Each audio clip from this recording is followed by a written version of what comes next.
Alrighty, folks, it's me again.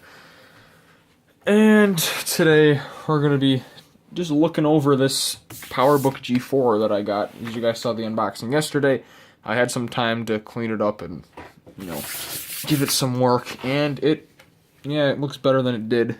As you can see, looking at it from this angle with the light on it, it looks pretty good, except for the scratches on this side. And the lighting, you probably can't tell, but when it's like low light, you can really easily. There is a pretty big dent right here on the side. Running my hand over it, I can feel it. As I said, it's kind of hard to see, but it's a dent there, along with a lot of scratches. I'm guessing probably something was dropped on it. You can see, actually, right where these scratches are, that's where the dent is. So I don't know, something was probably dropped on it, but not too sure about that. As you see, I got all the sticker residue off, well, most of it. But what I couldn't get off is these really weird, like, little white spots all over it. I don't know what that is.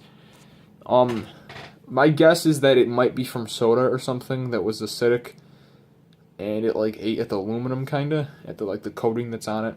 But I'm not sure. I couldn't get that out. So this is the 1.5 gigahertz model, 15-inch. I believe they were started production in April 2004. It has the ATI Radeon Mobility 9700 chip with 64 megabytes of RAM. Now the difference between that chip and the chip in the 1.67 gigahertz model with these, this is the 1.5, as I said. The 1.6 gigahertz model. There we go. That one has 128 megabytes of video RAM, so it just has double the video RAM, which obviously helps a lot. How much it helps, I'm not too sure, but they are the same chip, pretty much, which actually I think is one of the fastest chips they ever put in a notebook. And this thing has 512 megabytes of RAM, which will be upgraded to 2 gigabytes once I go. It's just standard DDR RAM, so it shouldn't be that hard to find. But anyways, moving on to the front here, we have just your standard lock button. This is when they still had latches, but it's really hard to push in. Like, you can't just push it in with your thumb like this. The top of the case, it won't open. You gotta like jam your finger in there and then kind of lift it. It's really hard to do one-handed, but what are you gonna do? This here, I believe this is a super multi-drive, or it could just be a super drive, I'm not sure. But also, if you look down at the top, you can kind of see right there, there's a bend in the aluminum, which is very, very small, slight, you can't really see it. Now, with these machines, yeah, you can see the dent a lot better now in the lighting.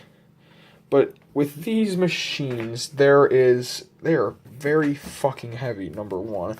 I almost stepped up to the 17-inch model, which would undoubtedly be more heavy than this, and, oh, there's actually a dent right there on the side, too, I didn't see that. But anyways, these things, in 17-inch, I almost got that, but they're just so fucking massive, I wouldn't have any room to use it. Number two, they're just so heavy. It's like, why would you want that heavy thing in your lap all the time? And I'm not used to it having a retina, so, yeah, anyways. Here we have the charging port, which is just Apple's old standard charging port. The seller said it was loose, so I don't really know what he means by that. I'm guessing maybe it just wiggles around a little bit. I'm hoping it's something with the connection, actually. But once you get a charger in there, we'll find out. Here we have our modem USB 2 port.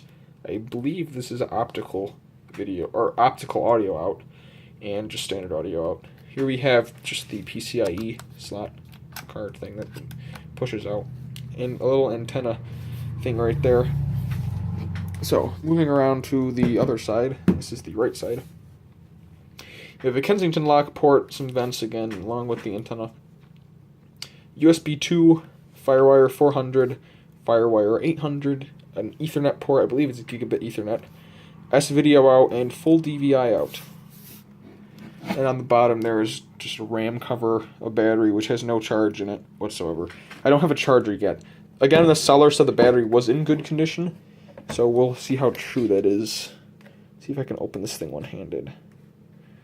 Yeah, like I said, you gotta really jam that button in. I gotta put the camera down for this.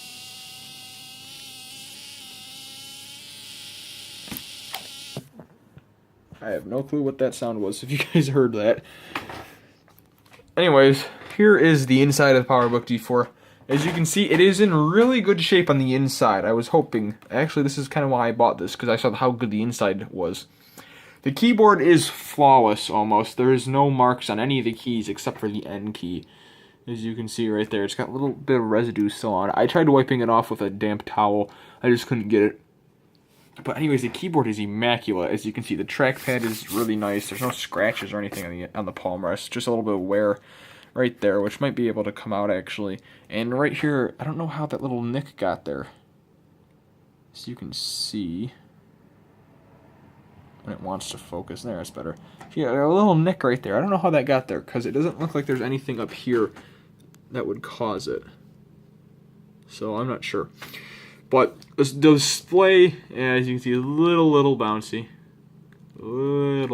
But it holds place pretty good. See down there, the Powerbook G4. It's actually a lot smaller than I thought it would be. But this keyboard is a really nice keyboard. Again, I don't know if I said this yet, but it was regarded as one of the best keyboards that Apple ever put in a laptop. And I agree with it. I was just messing around on it. I don't know how it actually types yet, but I was just messing around on it. It feels really nice, a lot better than the chiclet ones, because the shape of the key actually forms your finger. It's not like just flat. And also a little problem I had with this when I first got it, I noticed when I was just messing around, my finger at the shift key, this one to be exact over here, and this key just kind of flew right off.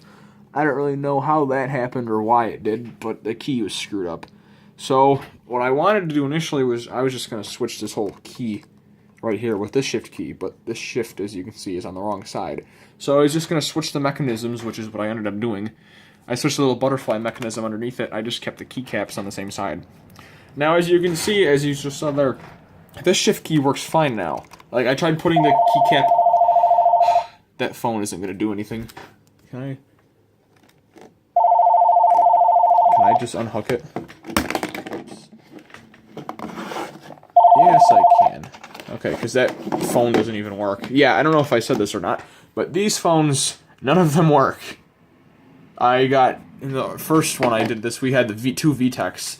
Now, both of those, the handsets on them are just shit. They just break really easily. Like, some of the buttons just stop working over time. But this one we got, and we don't know what's wrong with it. It sits on the base all day, and it keeps saying this. If it will focus. It just keeps saying out of range or no power at base, which clearly, as you can see, is false. So, we've let it sit there, we let it do its thing, it just refuses to work. So, back to the Powerbook. So, I just switched the butterfly mechanisms, and the keys work fine now. Also, I don't know if you can see that, but the Alt and Option key look a little weird. I don't know what that is. But the keys, they stay on, and they work fine. And they all press in good. They don't stick or anything. So, yeah. Only other little thing that I kind of, I don't know. As you can see, the power button is a little cockeyed, and it looks like the coating is kind of wearing off on it. But again, that's not a major issue. And it's kind of noted that it happens anyways, because with age. But the trackpad and everything, it all clicks fine. It doesn't stick anywhere. Clicks on both sides. It doesn't feel worn at all. Usually you can tell if these things are worn. If your finger goes over it really smoothly, like there's no like friction kind of. See how you can hear that sound? That means it's not really worn. However, on a trackpad that is worn, like this Toshiba, you can see that's really smooth surface. As you can see, the corners, that's what it's supposed to look like right there. And that's what it looks like from just use. But this one doesn't do that. I don't actually know if Apple trackpads do that. I know the new ones don't because they're glass, and glass takes a long time to wear down with a finger. But as you see, these ones happen a lot, as you can see.